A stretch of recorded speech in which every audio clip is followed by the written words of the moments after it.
Hello everyone and welcome to today's lecture. Today we're going to be talking about relations. And we've already in some sense introduced this concept, but I'm going to write down the definition again anyway just so that we have a clear understanding of what it is. Say that a binary relation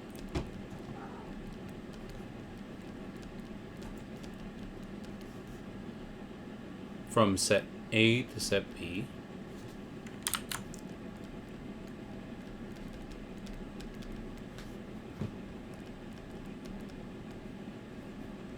is a subset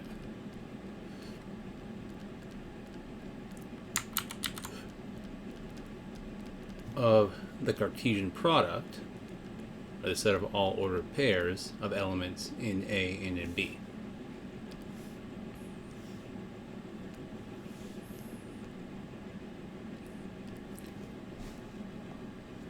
And it turns out that this is actually directly responsible for something that's known as the counting product rule.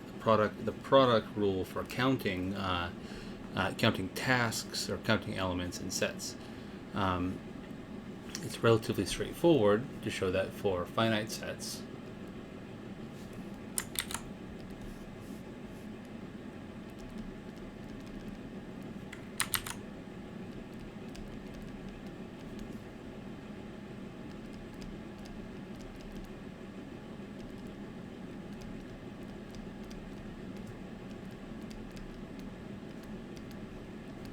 So for two finite sets,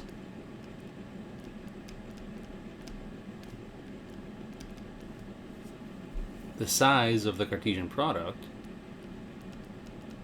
A cross B, is going to always be equal to the size of A, cardinality of A, times the cardinality of B. And we will see a number of different applications of this when we actually get into more advanced methods of counting, or combinatorics, a little bit later on in the class. But we've already seen a very nice example of the application of this rule, which is the idea of thinking of the sample space for all cards in a 52 card deck, where you have a face set and a rank set. And you can compute the number of possibilities using this rule right here. This is a previous example that we did when we were talking about an introduction to the Cartesian product. Now, another very important application here is that we can actually use the definition of a relation to talk about the set of all relations. And this is exactly the power set of the Cartesian product. The power set of the Cartesian product is the set of all sets S, such that S is a subset of the Cartesian product.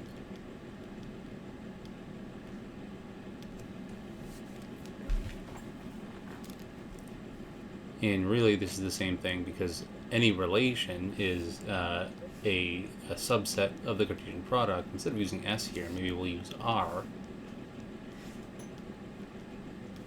And we can very clearly see that the power set of the Cartesian product is a set of all relations. And we know how to count the elements in a finite, the power set of a finite set. The cardinality of the power set of the Cartesian product of A with B is going to be the same thing as the cardinality of the set of all functions from A cross B to 0, 1.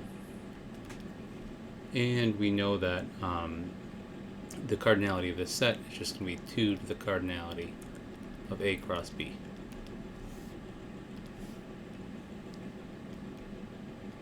Which from our previous rule is going to be 2 to the cardinality of A times the cardinality of B. So let's look at a very specific example of a relation on two small sets. Look at a relation from 0, 1, 2 to a set B, which is just two elements, A and B. And we'll consider the relation 0A, 0B, 1A, and 2A, or 2B.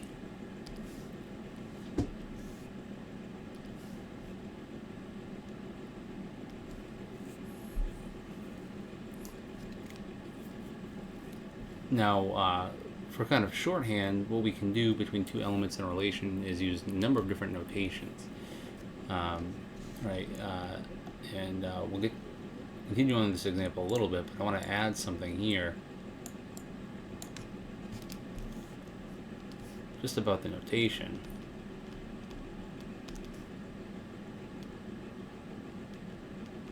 If R is a relation, or R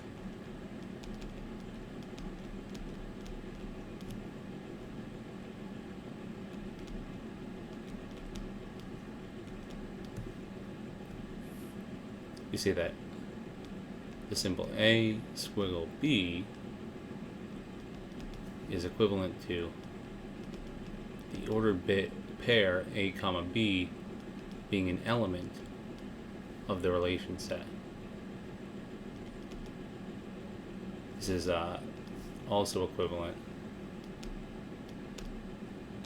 to the notation. And I'll put this right here. This is the notation the book uses. A, R, B. So each one of these things is equivalent. They mean the same thing. They mean that A is related to B under relation R, or A comma B, the ordered pair, is a subset of R. This is just some shorthand that is very, very helpful.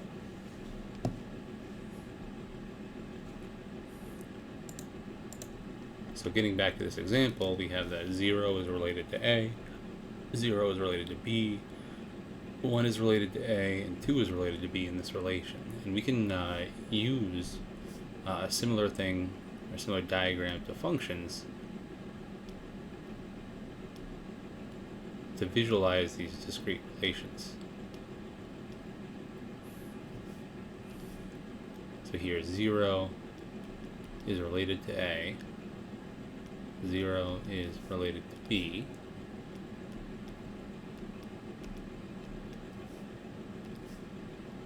one is related to A,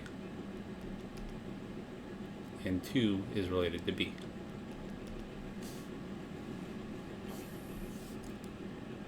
And so this is just a diagram of this relation.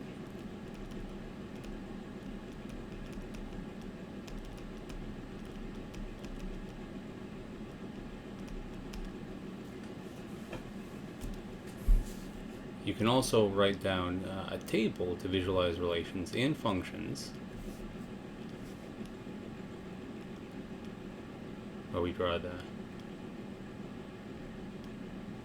B set as the row, the top row, and we write the A set as this first column right here.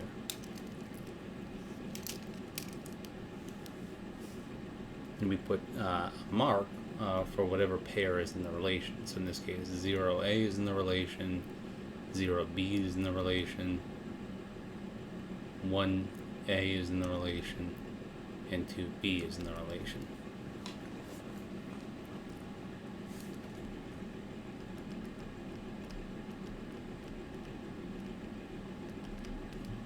So this is a good example. We can see very clearly that a relation is not a function. In this case, 0 is mapped to 2 elements, so it's not a function. It's more general than a function. But this means that in general we're going to have more relations between two sets than functions.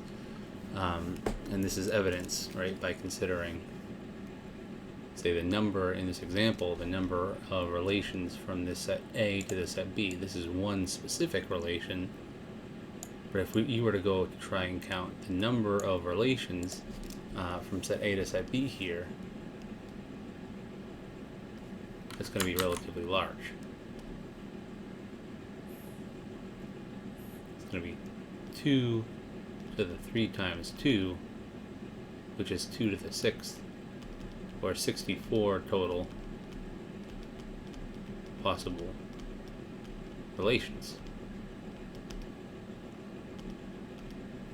between this set A and this set B.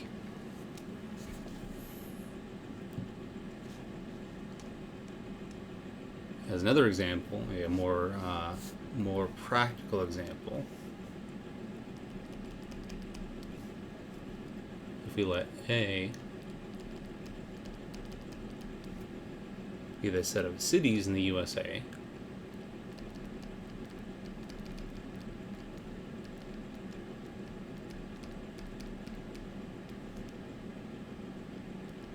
and B be the set of all 50 states,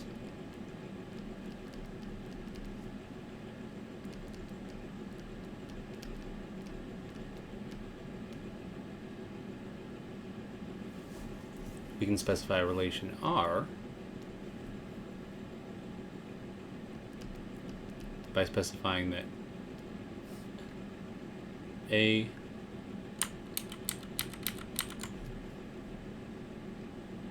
comma B is an element of R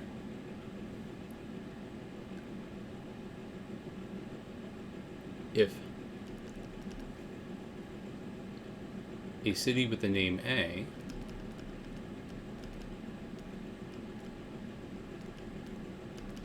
is in the state B.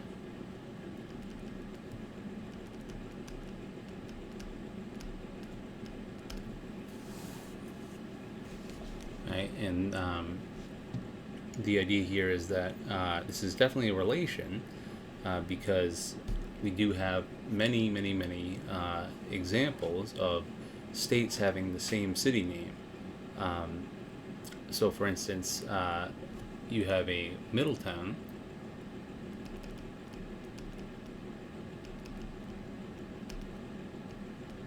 in New Jersey. This is in this relation. And you also have a Middletown in New York.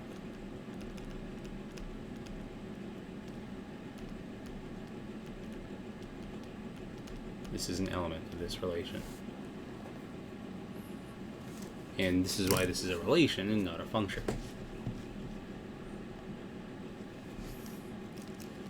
Now, it's important to remember that distinction. And it's important to remember that functions can be considered relations when we consider the graph of the function, of a given function. The graph of a function, if f is a function from A into B, the graph of f is the set of all AB such that A is an element of A and B is an element f of A, which is an element of B. Right, which shows that the graph of a particular function is in fact just a relation, but it's a relation where the if an element A appears, it only appears once. Right? You can only have one mapping onto each or from each element of the domain of the function. And we talked about this a little bit before, so I'm not going to go into any specific examples, but it is very important to see this connection. It's a very deep connection. the main part of the lecture that we'll be talking about today, the main thing that we'll be talking about is a relation on a set, which is a specific concept. This is where the set A is equal to the set B.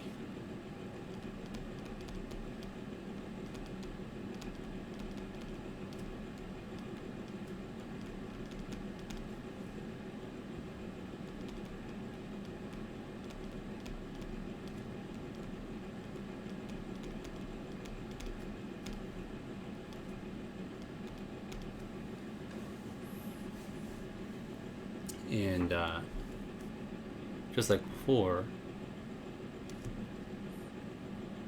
we consider the power set of the Cartesian product of A with itself. This is the same thing as the set of all relations. It's all subsets of A cross A. Now note that very often A cross A in set theory is Cartesian product of A with itself is denoted as A raised to the power 2 or A squared, as in two-dimensional real space. You take a real line and you consider it a Cartesian product of R with itself. This is two-dimensional real number space. But this gives us a direct we can directly go through and figure out the set of all relations on a set A by just looking at the cardinality of the power set of A cross A. This is going to be 2 to the cardinality of A squared.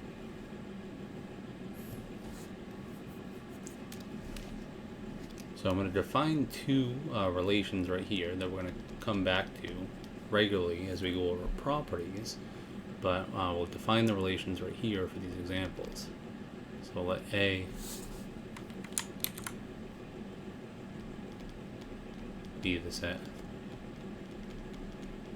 1, 2, 3, 4.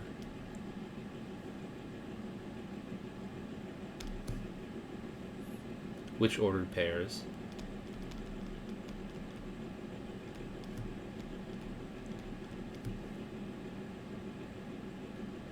are in the relation R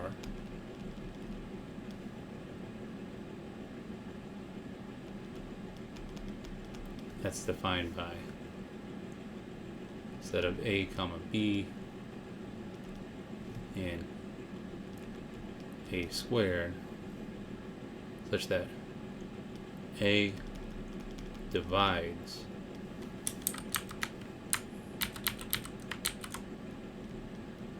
B. And we want to be very specific with what this means. So very often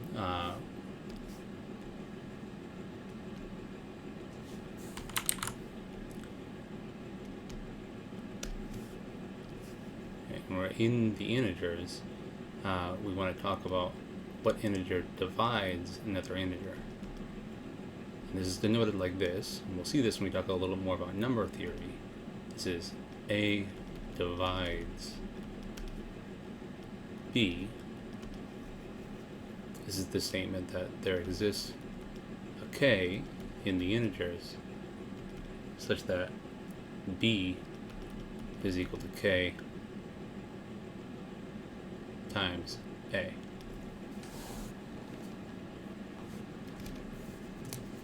Alright, this is notice that B is evenly divisible by A. But this is the definition of what it means for an integer to divide another integer.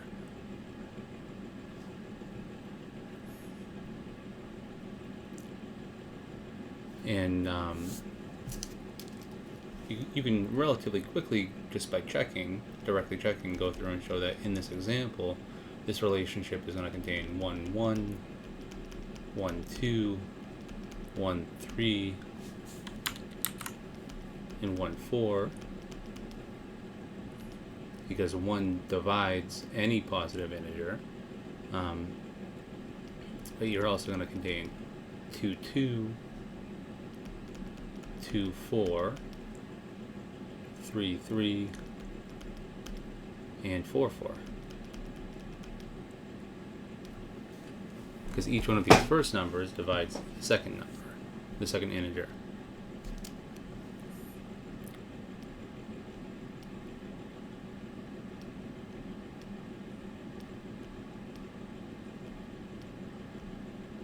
We can draw a figure of this or draw the membership table like we talked about before. I'm just going to draw the figure right here.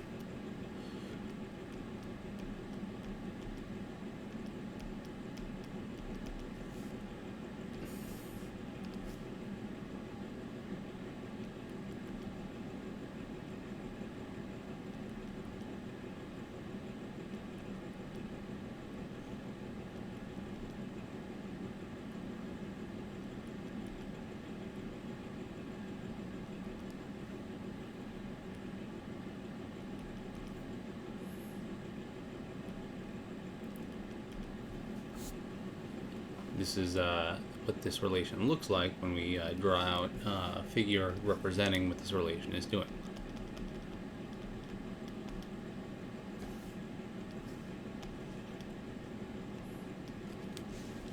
But we're going to consider a generalization of this relation and a number of other relations a little bit later on in the lecture.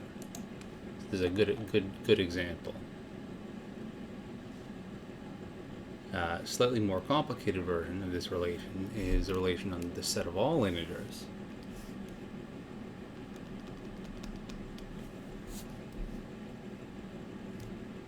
So suppose A is the set of all integers, Z, and we consider the following 6 relations. R1 is equal to AB and Z squared, such that A is less than or equal to B. R2, the set A comma B and Z squared, such that A is strictly greater than B.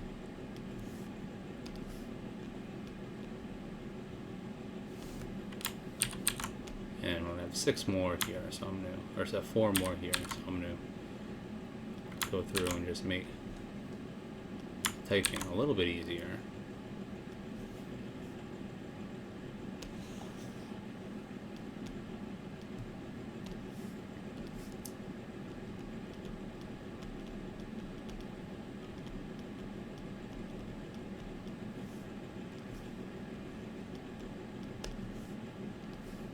We'll talk about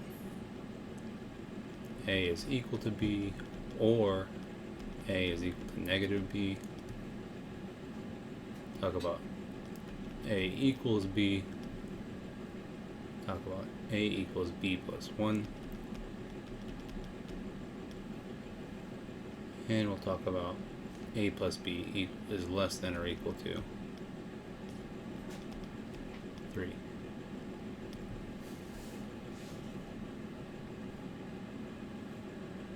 Now, what's neat here is that one way of visualizing this is to consider the set Z cross Z as 2 axes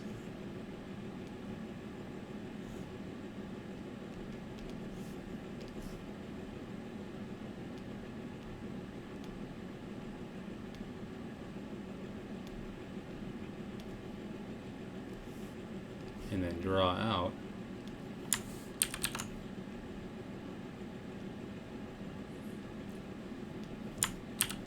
a number of different sample points on these axes.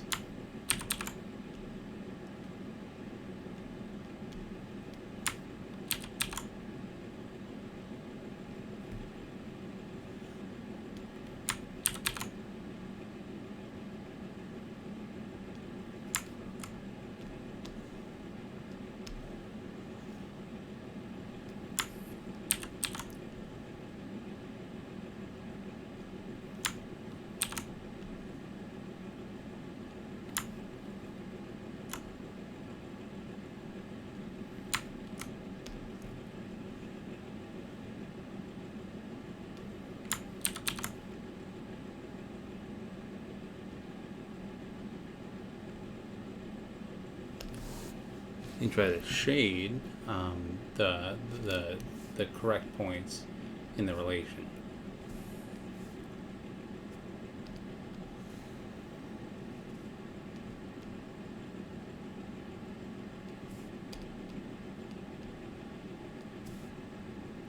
So we'll start by shading our R2, which is strictly less than. A is greater than B. And if A is strictly greater than B, right, that means that the x component of the thing in the Cartesian product is strictly greater than the y component of the thing in the Cartesian product. So specifically here we have 0, 0. This is 1, 0, 2, 0, 2, 1, 1, 1, and so on and so forth in the Cartesian pair here. These axes representing the this is the dots here are the positive integers, dots in this direction are negative integers, and so on and so forth for this other z. This is just a visualization of the Cartesian product with z in itself.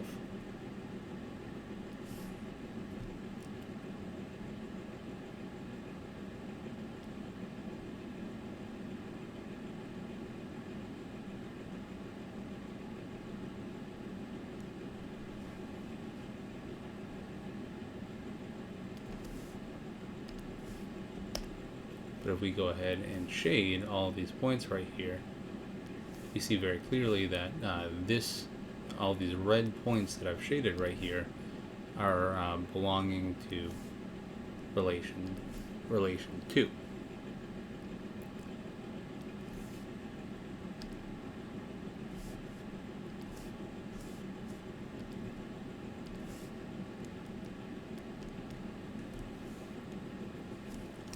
If instead we consider relation 3, where it's all points or all integers, pairs of integers AB, where A equals B or A equals negative B, I'll shade those points in green.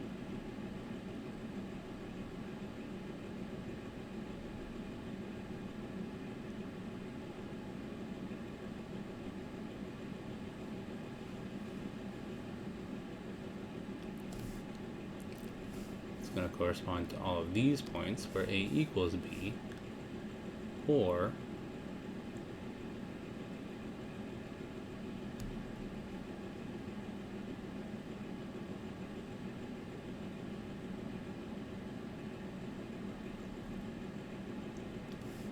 all of these points where A equals negative B.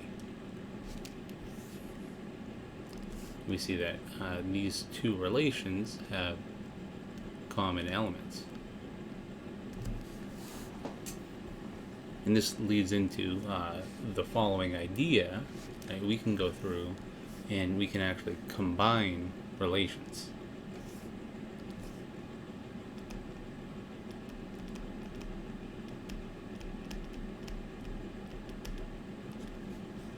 And this is a very, very powerful idea. So for instance, if you have two relations,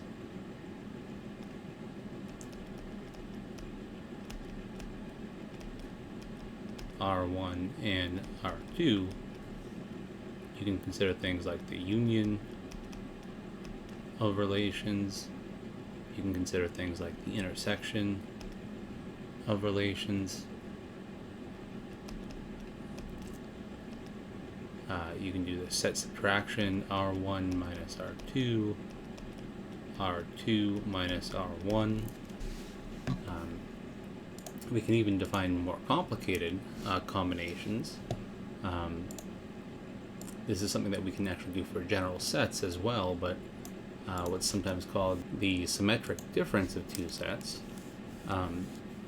which is sometimes noted like this, because of its relationship to the exclusive OR. This is the set R1 union R2 minus R1 intersected with R2.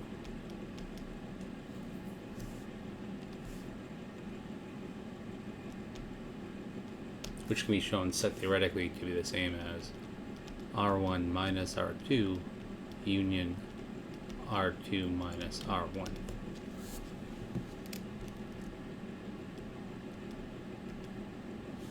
And there are many other ways, important ways of combining relations that we'll talk about, but using all of our set theory is a something directly that you can do right now given a certain relation.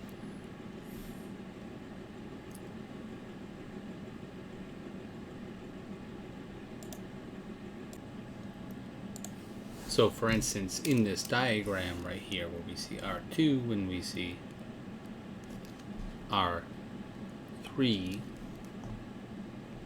illustrated out using red and green,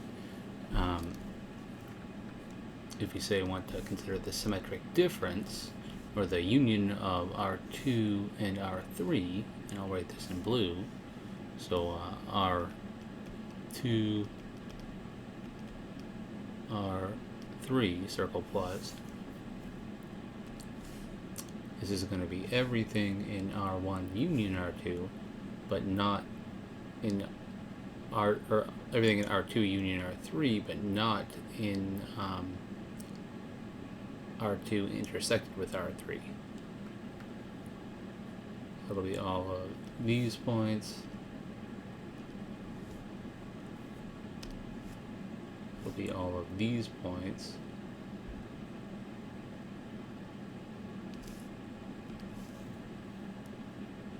Be all of these points.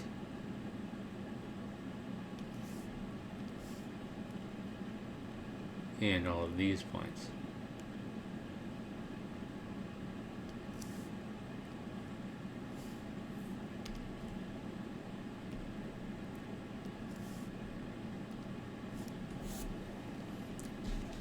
In the blue set is R2 symmetric difference R3. It's also important to note that notation-wise, another notation for the symmetric difference is a triangle. The book uses this notation, but a triangle is also sometimes used in certain texts. And the last thing that I want to emphasize here is that I've only drawn a finite number of elements in this relation, but because it's on all integers, this continues in both directions. Positive integers and positive integers. This is a relation on an infinite set.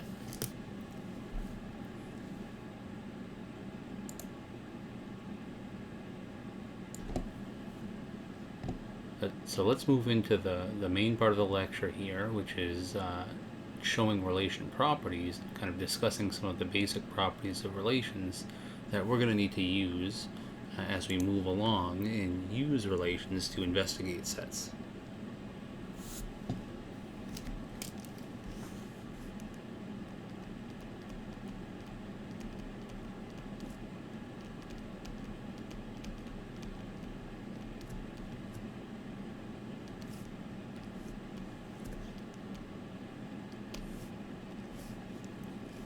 The first main property is called reflexivity. We say that a relation R on a set A is reflexive if A is related to A for every A in A. In the set A.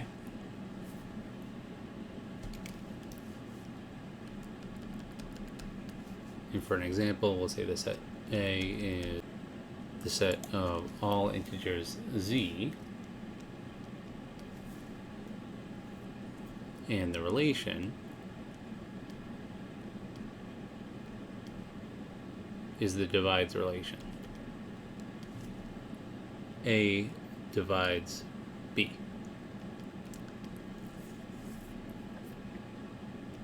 So A comma B is in the relation R if A divides B. And the question,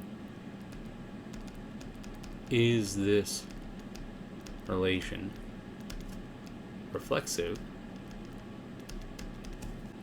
And before we can answer that question, we actually have to add a little bit to our definition of the divides relation. Because before we were working with divides on a set of positive integers, 1, 2, 3, 4, but now we're dealing with divides relation on the set of all integers z, which means 0 is included. And we have a problem when we go to try and define the divides relation with 0 being included.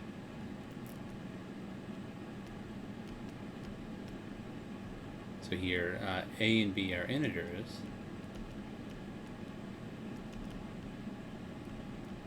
If a and b are integers, we say that a divides b if a is non-zero, not equal to 0, and if there exists a k in z such that b equals k times a. So we have to make this addition to our definition of the division relationship, or the division relation. And with this, right, we clearly see that this relation is not reflexive.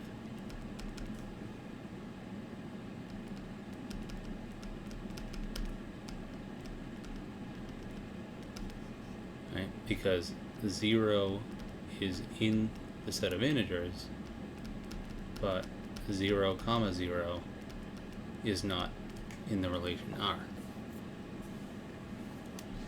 Now we can fix this by altering our set A. So for instance, if we consider the relation on the set A, which is a set of positive integers, or 1, 2, 3, 4, so on and so forth, then the relation R is reflexive. So just like the function properties, the relation properties can be changed by removing or adding elements to our relation, which is very interesting. From the previous example, so I'm going to look at all of the previous examples, R1 through R6, just to kind of show you a number of different relations all at once.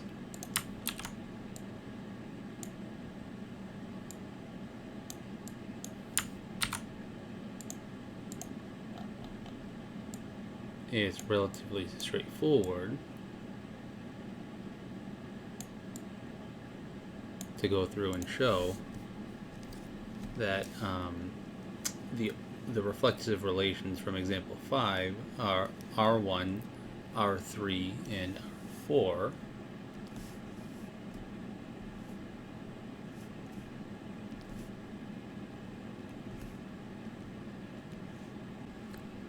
And so let's see why R2, R5, and R6 are not reflexive.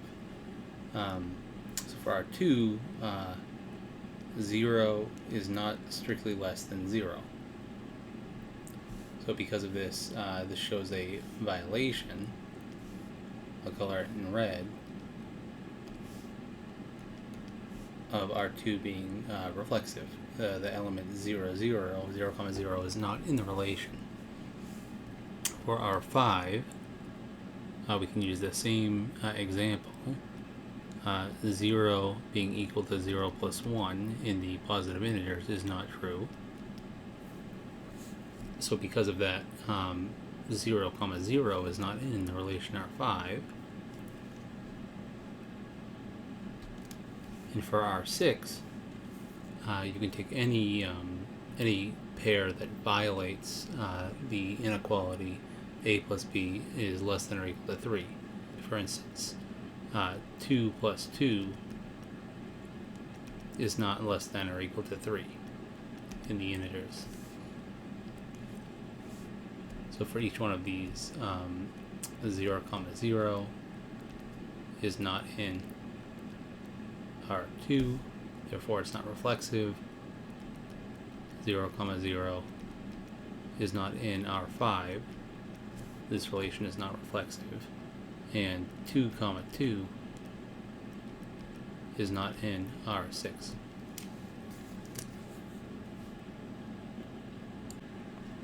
Now, as to showing that the relations that are reflexive are actually reflexive, we have to go through and check. And I'm going to do this for R3, but it'd be good practice for you to go through and do it for each one of them. So for R1, R3, and R4.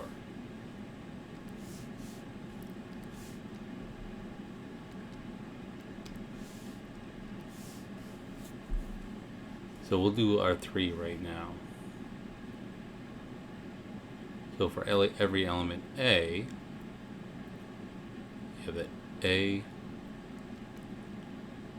is equal to A, or A is equal to negative A. And this statement is true because so A is not equal to negative A for any positive or negative integer. It's non-zero. It is equal to negative A for 0, but for every integer A will be equal to itself. Therefore, R3 satisfies the transitivity property.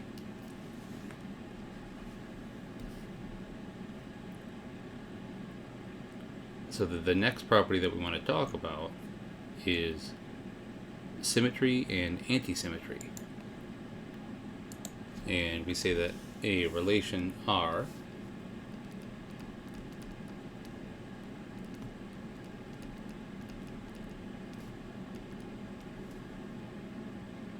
on a set A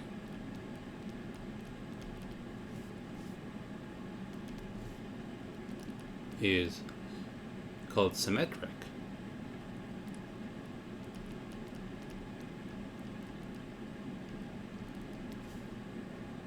if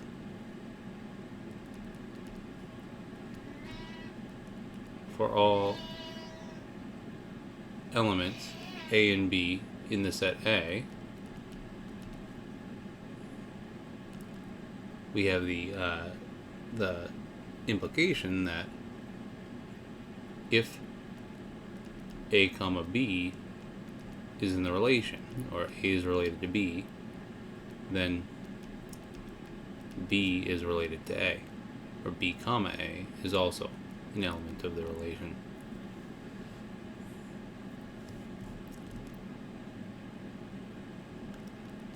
A relation R on a set A is called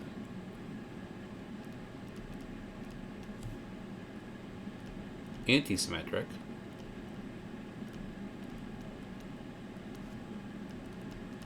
if for all A and B in the set A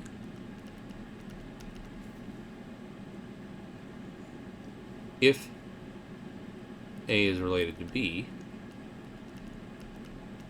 and B is related to A, then A has to be equal to B.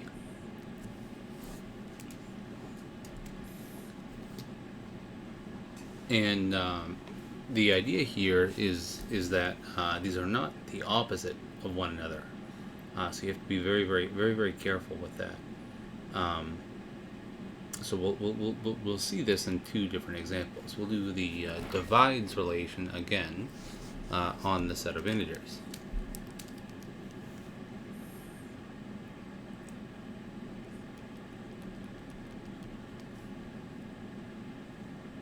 So that A is related to B if A divides B.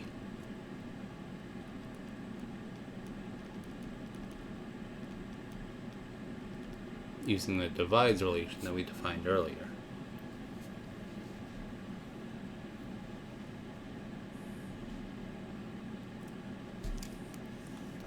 is for A and B in the set of positive integers. So we're just going to consider this set of positive integers. This is 1, 2, 3, 4, and so on and so forth. So this relation is not symmetric. Alright, we can give a simple example of this just using the fact that 1 is related to 2 because 1 divides 2.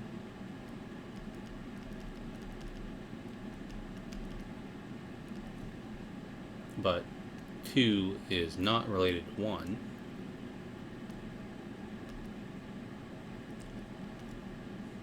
because 2 does not divide 1. We can use this symbol to say 2 does not divide 1.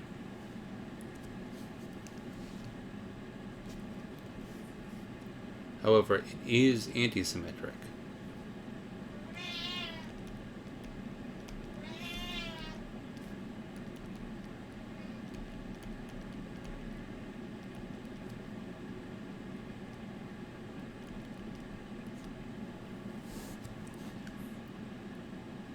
And it is anti-symmetric because if A divides B and B divides A, then A must be equal to B.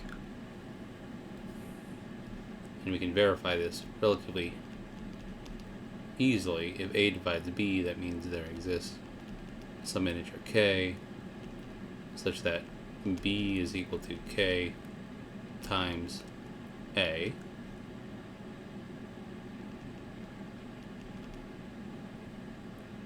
And there exists some integer p, and positive integer, such that A is equal to p times B.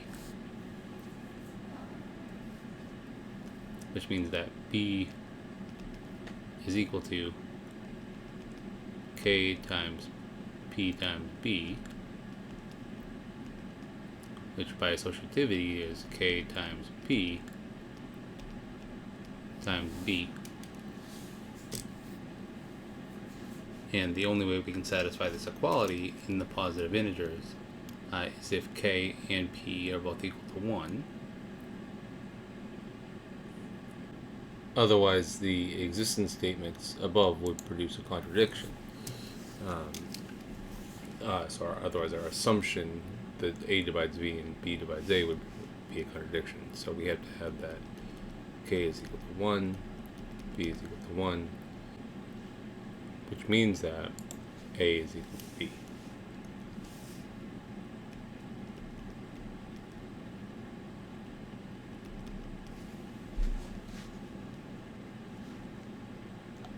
If we look at the symmetry in the 6 relations that we talked about from the previous example,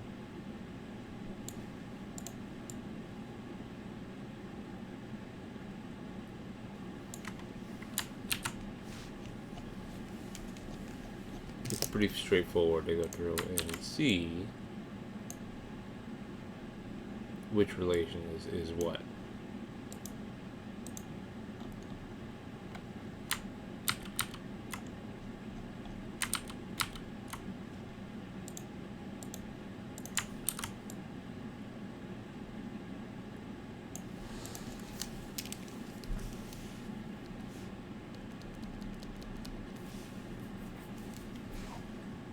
And we can see that R3, R4, and R6 are all symmetric relations.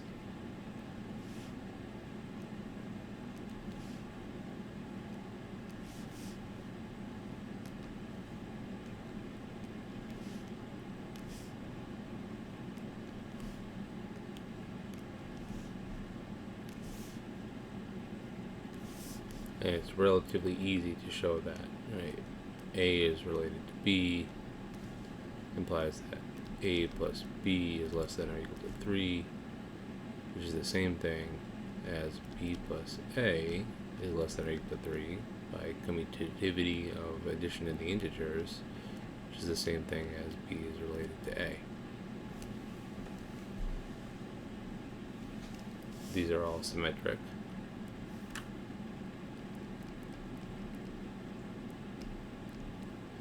And each one of these statements are relatively easy to show for these two as well. You should go through and check yourselves just to make sure. But for, say, R1, if A is less than or equal to B, right, then B is not less than or equal to A by definition, because of the inequality right here. And we have the same thing for R2, for this one right here, and even R5, if you have that A is equal to B plus 1, it's relatively straightforward to go through and show that we certainly don't have A B equal to A plus 1.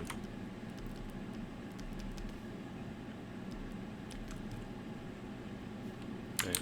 So, for a counterexample here, you can use a very simple element. You could use the element 1 for A and 0 for B. So 1 comma 0.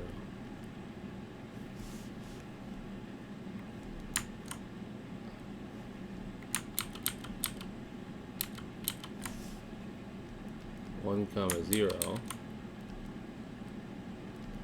is in R5, but 0 comma 1 is not in R5.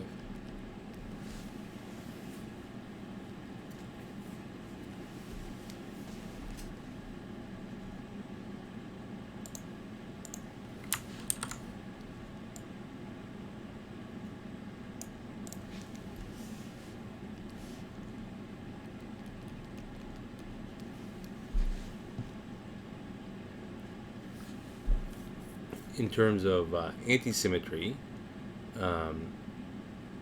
we have that R1 is anti-symmetric because the less than or equal to inequality, if A is less than or equal to B and B is less than or equal to A, this is actually the definition of set equality. Right? So R1 is definitely anti-symmetric. R2 is anti-symmetric because it's impossible that A is strictly less than B and B is strictly less than A. Right? So having this in both directions, there are no elements that satisfy A is greater than B and B is greater than A. So because of that, you remember the definition of anti-symmetry. If A is greater than B and B is greater than A for this relation, then A equals B. This is anti-symmetry.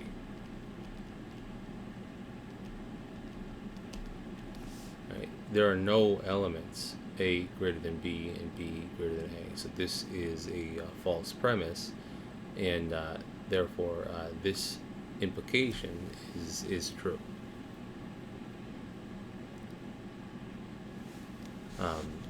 R4 is anti-symmetric.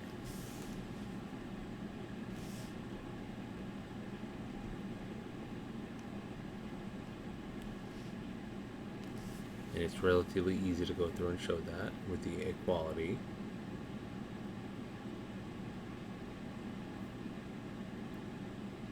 R5 is technically anti-symmetric.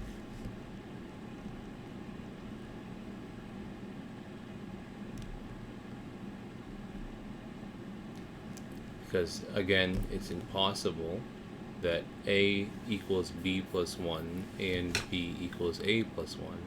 So in the logical statement, the implication statement for the definition of anti-symmetry, the and statement in that if statement is false. So it's this is a true statement because of the false premise.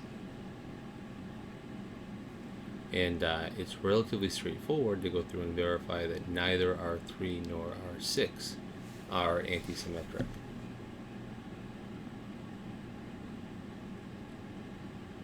And what's interesting here is that you can actually see that some relations can be both symmetric and anti-symmetric. So R4 here is both anti-symmetric and symmetric, which is very interesting, and it shows, right, that anti-symmetry is not the opposite of symmetry.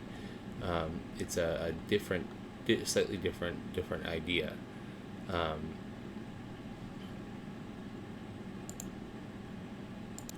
So moving on to the last property that we're going to talk about today for the basic relation properties, we have what's called transitivity. So a relation R is a transitive relation on a set A if the following is true: for all A, B, C in the set A, if A is related to B and B is related to C, then A is related to C. And this is an interesting idea. It's basically saying that for any two elements that are, or any three elements where A is related to B and B is related to C, we always have that the intermediate A comma C will also be in the relation. So this is an if-then statement that we can always go through and evaluate for any given relation. And we'll just go through and copy down this example right here, and I'll use this first to kind of check all of these, see which one is transitive here. So the relation R1, R2, R3, and R4 are all transitive and can all, in a relatively straightforward manner, be shown to be transitive.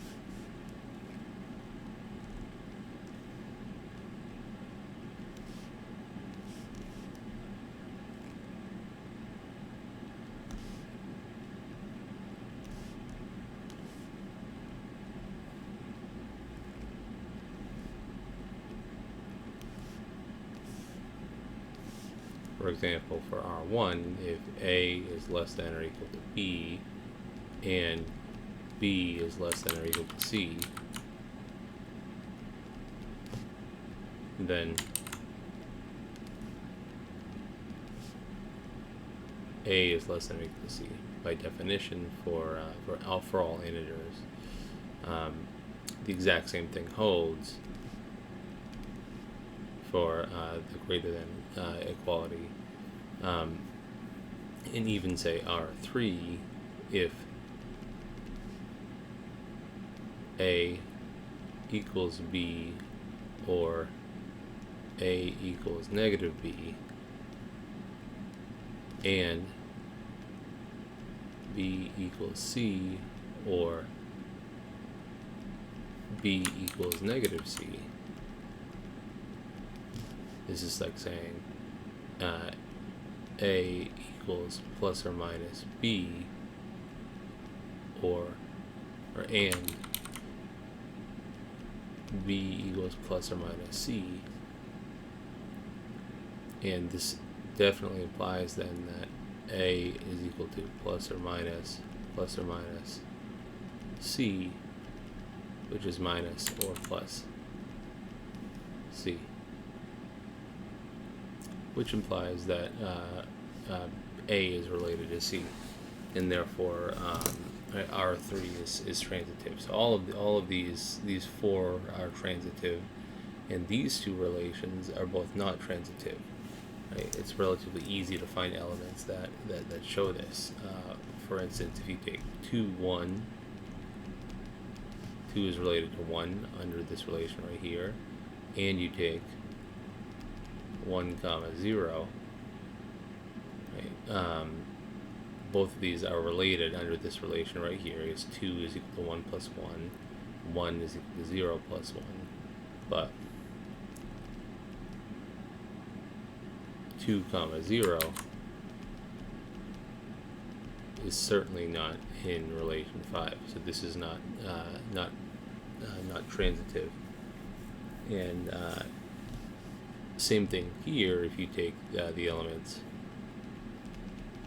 2, 1, this is in R6, and the element 1, 2, this is also in R6.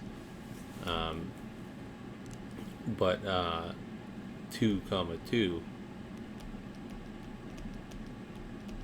is not in R6. Because 2 plus 1 is less than or equal to 3. It's equal to 3. 1 plus 2 is less than or equal to 3. It's equal to 3. 2, 2 is 2 plus 2 is 4, which is not less than or equal to 3. So this is a really good example to show the relation. Property of transitivity. And the last example that we're going to cover in the lecture today is, again, the divides relation. So A here is going to be the set of positive integers. The divides relation, A is related to B if and only if A divides B.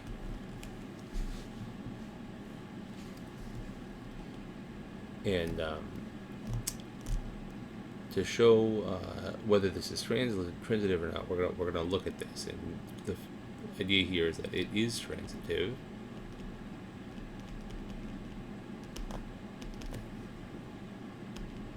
And the proof is the following. We're gonna assume A divides B and B divides C, which means that there exist positive integers K and P such that B equals K times A and C equals P times B. These are elements of positive integers, and so it follows then that C is equal to A times K times L,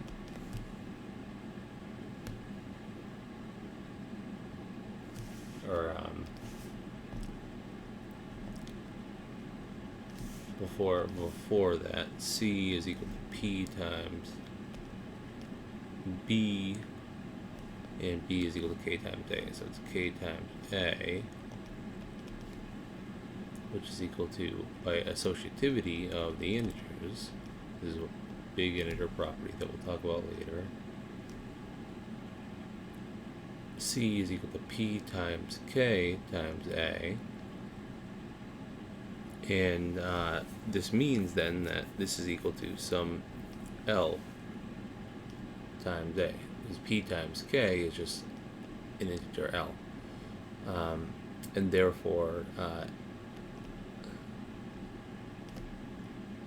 A divides C, right? And we have the transitivity property for this relation. So this is a really good example. But so this concludes right, the basic introduction to relations. in all of the properties, the main properties that we're going to be using and discussing about relations. In the next lecture, we'll get into some more complicated ideas, specifically the introduction of equivalence relations and more complicated relation operations. It turns out that we can do composition of relations, similar to how we do composition of functions. And there are a number of other very interesting things that we can do with relations.